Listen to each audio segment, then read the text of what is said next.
রাতের বেলা যখন তরকারি শর্ট পড়ে আর শর্টকাটে আমি এইভাবে হাতে মাখিয়ে ডাল ভুনা বা চচ্চড়িটা করে থাকি।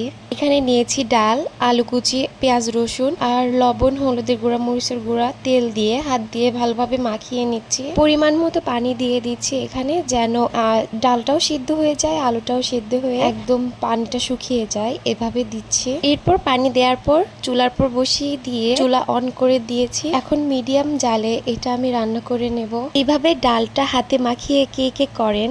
আমি এখানে কাঁচামরিচ দিতাম, কারণ আমার কাঁচামরিচটা বাসায় ছিল না তখন। আর হচ্ছে এর ভিতর টমেটো আর ধনিয়া পাতা দিলে পরে বেশি স্বাদ বেড়ে যেত।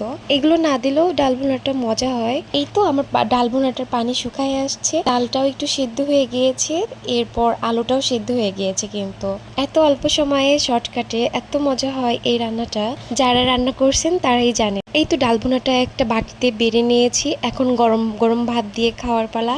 আজকে এই পর্যন্তই শেষ। আল্লাহ হাফেজ।